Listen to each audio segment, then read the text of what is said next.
এত মানুষ হবে? বর্তমানে হামজা চৌধুরীর জ্বরে আক্রান্ত বাংলাদেশ। ইংলিশ প্রিমিয়ার লিগে খেলা হামজাকে বাংলাদেশ যেভাবে বরণ করে নিয়েছে তাতে পুরনো রোমাঞ্চ টের পেয়েছেন মাশরাফি বিন মুর্তজা। নিজের অফিসিয়াল ফেসবুক পেজে বাংলাদেশ জাতীয় ক্রিকেট দলের সাবেক অধিনায়ক মাশরাফি গতরাতে লিখেছেন লম্বা এক পোস্ট।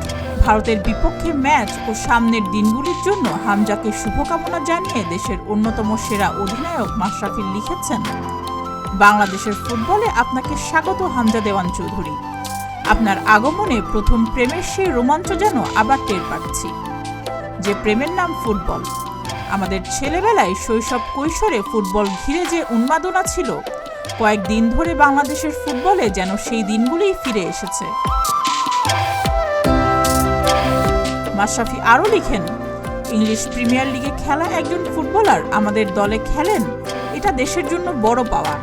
আপনার প্রতি কৃতজ্ঞতা। আপনি এসেই জাদুকরি কিছু করে রাতারাতি দেশের ফুটবল বদলে দেবেন, এমন আকাশছোঁয়া প্রত্যাশা আমার নেই।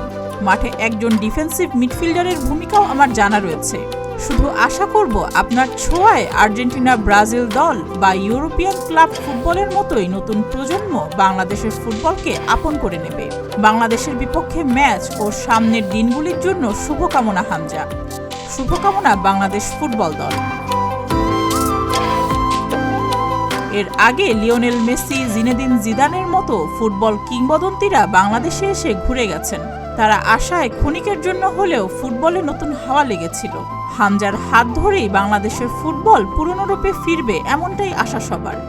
আগামী 25শে মার্চ শিলংয়ে ভারতের বিপক্ষে লাল সবুজের জার্সিতে অভিষেক হতে পারে হামজার। সুস্মিতা, প্রতিদিনের বাংলাদেশ।